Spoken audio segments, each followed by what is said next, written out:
Do you like your body? Sometimes. When don't you like your body?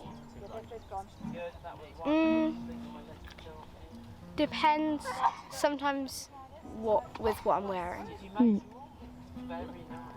How do you think your body image has changed since getting your phone? I guess I'm more aware of it in a way. When did you start thinking about your body and how you looked?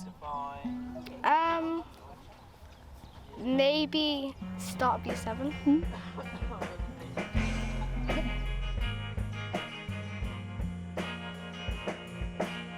Do you like your body? Sometimes. Most of the time I don't like my body because I feel like there's always things that you can find that you can like not like about yourself. What don't you like about yourself? Probably body weight. What's made you focus on that? There are lots of things on like social media that are kind of unrealistic about like body weight and like how your body looks and things. It's sort of just my own confidence in myself that like I'm always trying to find something that's like wrong with me.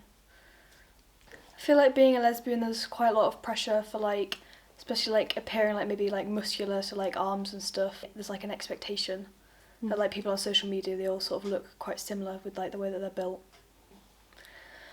Been quite self-conscious about like wearing sort of t-shirts and stuff or like tank tops or just like showing more of my body. Do you like your body?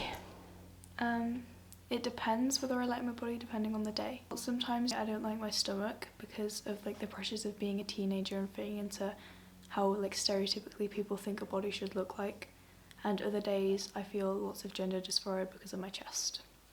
Sometimes I just feel very uncomfortable in my body and like how I look on the outside doesn't fit how I feel on the inside, and sometimes to help that I wear a binder or I wear loose or baggy clothes, but sometimes it's difficult to wear what I want to wear for fear of like being perceived in a way that I don't like, or basically people thinking that I'm a girl. When I was 12 I still thought I was a girl and I just thought I didn't like my chest. I thought maybe everyone felt that way, or that I could dislike it and still be a girl. I mean obviously I wasn't, and this sort of reflected in some of my art at the time. Well, I used to draw myself sort of how I wished other people would see me, so with a flat chest and with like more masculine features. How have you expressed your gender through your appearance? Well, one of the big changes I made was I cut my hair. So I used to have hair about like up to there, and then I cut it all off about a few years ago, and that has helped me feel more comfortable in who I am. One thing I do like about my body is my legs. I have chosen not to shave anything because I think that it's stupid that you should shave depending on like your gender that you were assigned at birth and the expectations of what that should look like. So it makes me feel quite nice that they look more like stereotypically masculine, and that in a way I am fighting against the standards of society.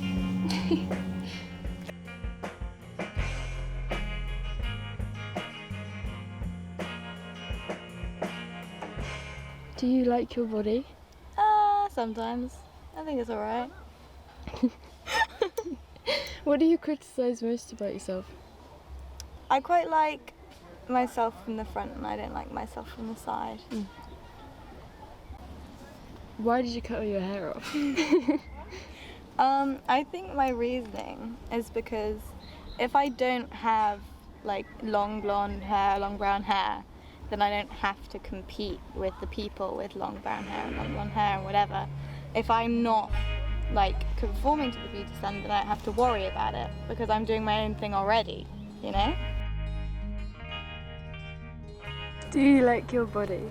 I haven't always, but I can say that I do now. Yeah. Do you want me to elaborate? What's the time when you haven't liked your body? I started not liking my body when I was about 11 because that's when I went to secondary school, and I think that everybody was trying to grow up a bit too fast. So there was a lot of pressure on having boobs and a bum and just like a an adult body when you were like 12, which obviously is ridiculous. And then it sort of stayed that way. I was always worried about my legs and my tummy. And then when I was about 13, I got called Thunder Thighs by a boy, and I developed anorexia from that. Like, the biggest thing that helped me was changing the people around me. People I had around me before were very negative about their own bodies, didn't like themselves, which is, you know, it's not everybody is always going to like themselves all the time, but they were very openly insecure about it, and it made me think about what was wrong with my body as well. Changing the people around me for people that like loved me the way I was and told me that I didn't need to be a certain way definitely helped. Because most of recovery, it's not about eating, it's the mindset. You can eat all you like, but if you have the wrong mindset, you won't get anywhere. Do you like your body? Yes. How would you describe your body image? Very positive. Very positive? Yes. What's the main thing that you criticise yourself on? Spottiness. Yeah? Yep. Where do you think that's rooted? Just not very attractive. Spots? Nope. Not a huge fan of them. You don't find them attractive in others? Just in myself. Where do you think that's rooted? My mum points them out quite often. And it's just not great. Do you like your body? I'd say my feelings towards my body probably fluctuate, but generally yes. Was there a time when you would have said no to that question? Yes, probably 13. How did you feel about your body when you were 13?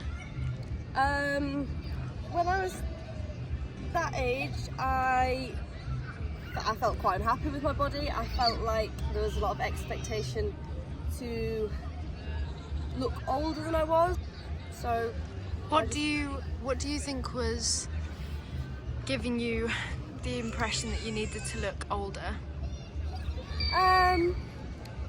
I'd say just being online. I got a phone probably when I was about that age, and just seeing lots of images of people with the ideal body. I'd say morbid curiosity is something that people have a lot, and I delved into all different parts of the internet, and there's a lot of toxic body culture about being incredibly thin probably, and once I found out, I couldn't stop looking at that kind of stuff and became obsessed. If you could go back in time and talk to your 13-year-old self, what would you say? I'd say you've just hit puberty, so your body's about to change a lot, and I wouldn't stress too much about how you look right now, and you can't change anything permanently. Everything's always going to be different and fluctuate, and there's no point striving for anything specific. I think I have an acceptance of my body, and I think seeing different bodies represented everywhere has changed that quite a lot. I think a lot of body positivity is around at the minute, and I think that helps a lot. And I think just getting used to the body that I'm in, really, I suppose. Yeah, I've realised that as I've gotten older, I've realised everyone likes something different, everybody appreciates how people look differently, and mainly that there is beauty in everybody, because when I go around, I don't look at somebody and think, oh, they don't look right because of this part of their body, or they look too much this is maybe something that I would put on myself. You just see the beauty in everybody. So I think the more and more you get used to that, the more you get used to the fact that you're all right in your own body, really. Do you like your body? Yeah, I think I do. Definitely a lot more than I used to. I think it's took a long time for me to get used to myself, but I like looking at myself in the mirror now, and I see who I am, and I don't think there's any problem with it. So I do quite like my body now, yeah. I wrote a poem when I was 19 in college, which I think was my first year of uni, I can't remember. But I'll read the poem to you. I like my face. Sometimes I look in the mirror and I stand picking at every little imperfection. I don't like the spots on your forehead or the spots under your cheekbones, I say, prodding at them or picking at them to try and make them go smaller or go away. Your nose sticks up too much, I say, squashing it down with my finger. Your eyelashes are too light, I say, frowning at how small my eyes look. Your ears are too small, I say, comparing them to my thumbs and covering them with my hair. I don't like how big your mouth is, I say, trying to purse my lips to make them look smaller. You're ugly, I find myself thinking for a moment. I've been told these things before by other people, some people who don't even know me. Red lipstick is too bright for your lips. You don't have a sharp enough Cupid's bow, says that friend who stood watching me test lipsticks on the back of my hand in Superdrug. Don't wear hoops, your ears are too small for them, says the random girl in Primark who watched me pick them up to buy them before handing me a pack of studs instead. Why don't you put on mascara, says a girl who meant well. Don't look up, I can see up your nostrils, laughs that guy from college who I couldn't give a damn about. Cover the spots with foundation, or at least you could cover them up with your fringe, says the girl from school who barely knew me. You're gross, says the guy who used to claim he was my best mate. But then sometimes I get people who like those imperfections. Isn't she so pretty? My ex's sister says to her friend. I had no makeup on that day. I hope she knows that I think the same about her. I love your cute button nose, says my friend from uni who inspires me more than pretty much anyone. You have nice eyes, says the pretty girl from uni who fascinates me. Yes, I love the hoops. Bigger the hoop, bigger the hoe, laughs my best friend as she runs over to give me a hug when I get to uni a few minutes late. I love that lipstick, says the quiet guy from uni who I not so quietly admire. You're so pretty, says the love of my life, an excited grin on her face. I like my face today, and you should too. I look at people and find them all so beautiful in their own way, whether it's their looks or their personality. My best friend's humour and hair, the pretty girl's grin and kindness. My ex's sister's intensity and really good nose. My friend's confidence and slightly wild style. The quiet guy's talent and bright hair. My girlfriend's wild hair and pure goodness. There are so many beautiful people in this world, and I find something new that fascinates me in every person I meet. I sometimes find myself staring in wonder at how such small details can make someone the most beautiful person in the world. People should be more kind to each other, because I've never met a person who I didn't like anything about. Do you like your body? Sometimes. I guess it depends what mood I'm in, what kind of what's happened in the past couple of weeks. We've been brought up with this ideal body type, and if we don't fit that perfectly, then we're gonna critique ourselves, and we're going to compare ourselves.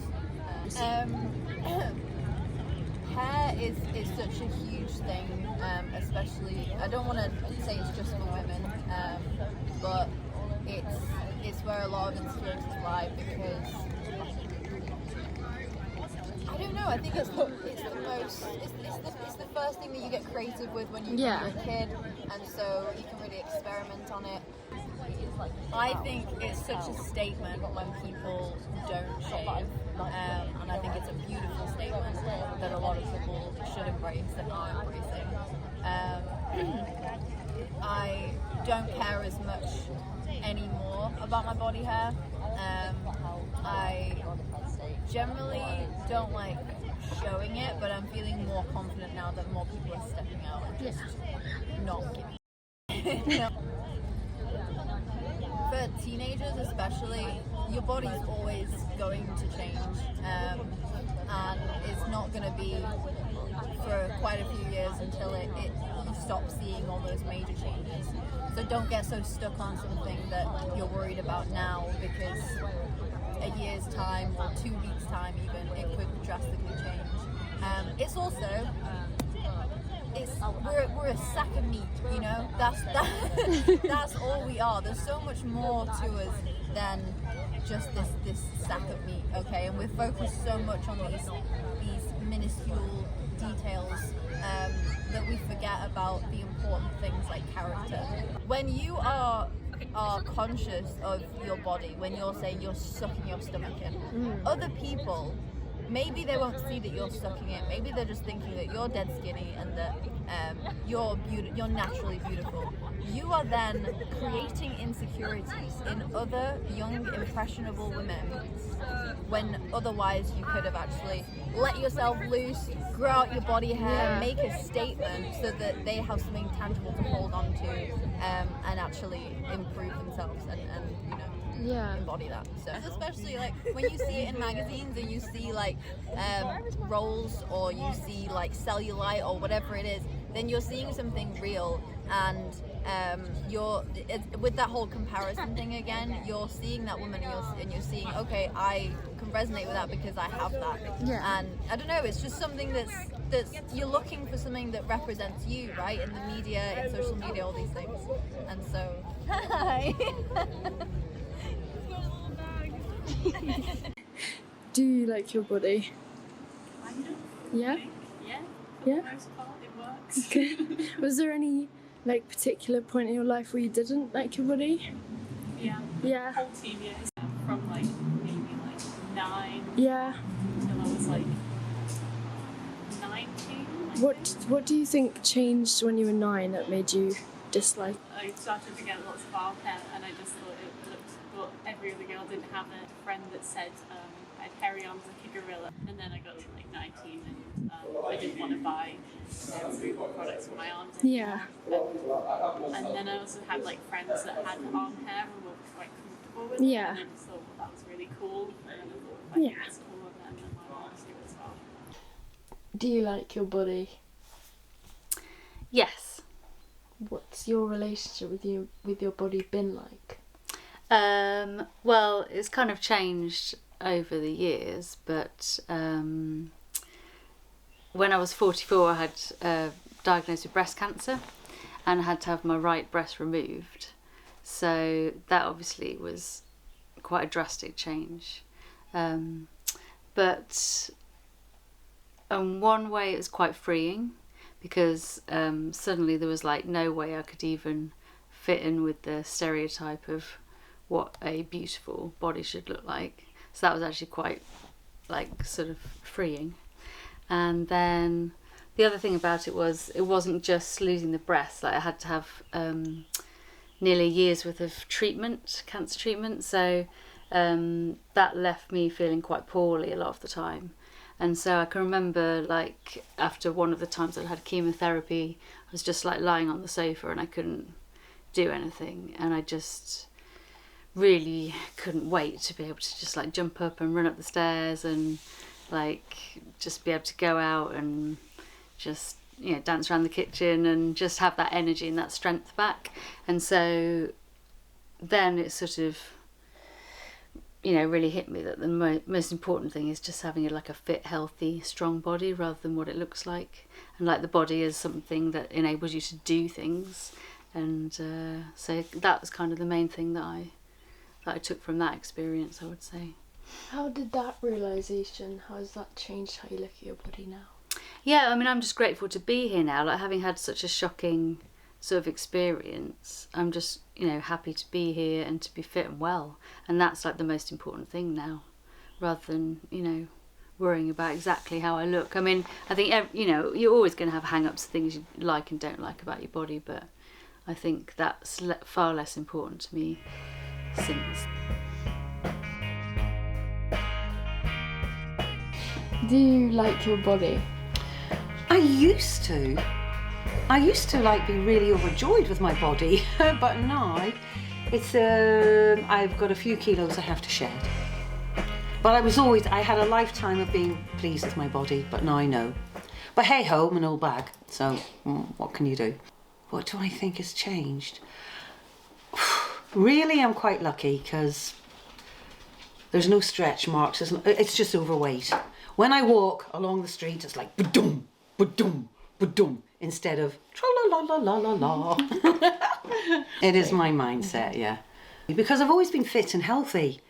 I was always like gymnastics, dancer, and that kept me very fit. And even when I had my babbies, I was still very fit and healthy and tra-la-la, and then yeah, you just start to get into your 50s and things change. What about when you were a teenager? Oh, I was happy as Larry. I was a size 8 and I was like punk and I was hair like you, feathering earring and yeah, I was yeah. I've never had I've been quite happy until just just this year really. I wasn't just slim, I was praying mantis skinny. So I was even sent to the uni nurse because I was so skinny. They thought I was on the verge for anorexia, and I walked in and was like, oh. They said, no, you're fine. You just burn it all off. And so all through until I was 40, really, mid-30s definitely, I was like praying mantis thin, and I was called Boy. My nickname was Boy, and I was a singer on the stage with these voluptuous ladies, and I had to try to sell me, but I was like just no boobs, no bum, bump. After I had my babbies, I got boobs and a bottom, and that's a very strange experience for me. So, but I would say, own your body type, love your body type, don't let anybody tell you that you're not gorgeous, because you are. It's only when you hit kind of 55, maybe you're not anymore. No, you always will be. You're always gorgeous. So yeah, I think confidence and embracing who you are is the secret to success. Do you like your body? Yes, I do. What has your relationship with your body been like? Well, I would say that it's improved as I've got older. So when do you think it was your worst? Probably when I was about 17, 18. Why do you think that was? Yeah, why do I think it was? Well, it was, I don't know if it was based in reality. Like, when I look back at photos of me then, I don't think, when I look at them now, I don't think I look that bad. But at the time, I couldn't bear my thighs. Really? Yeah, I really hated my thighs. Really? Yeah. That's just how I felt. Yeah, so I guess I would have been aware of the sort of conventional ideas of beauty or attractiveness that were the thing at the time. So like when I was 18, it would have been born in 56, so in 74, you know, it was the fashion was to be very thin. It wasn't quite twiggy stick thin times, but it was not long after that. So yeah, there was pressure to be thinner than I was at the time. But yeah, I mean, if I look, and I used to look in the mirror and I couldn't see anything attractive about myself then. How do you think social media's impacted people's body image? I guess that I can see that social media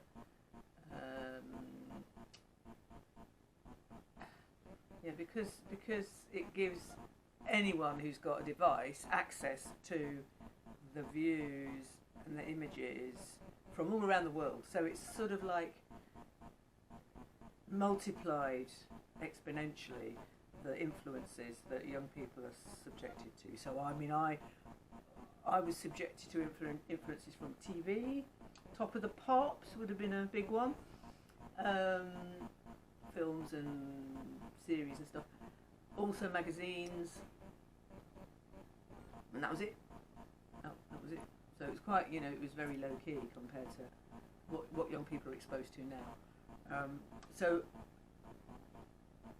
it's only my opinion, but I'm guessing that there's a lot more pressure on young people now than there was then, because the images will be coming at them from so many different directions, but also they'll be coming at them from all over the world. Do you like your body? I have to keep it under control, but I do like it, yes. Well, when you get to my age, you tend to put a bit of weight on around your tummy, and I don't like that. You don't like it? No. It makes me look older than I want to be. I've always regretted not being taller. I'm only 5'6". Wish I was taller. Well, lots of my friends were tall. My father was very tall. He was 6'2", but my mum was small, 5'5". Why? What do you think made you want to be taller? I enjoyed sport, so it would be good to be taller, to be able to run faster or throw better, or yeah. Do you still want to be taller? No, not anymore. I've come to terms with who I am. What would your advice be to your younger self wishing he was taller? Not to be so silly. To accept who I am and enjoy it.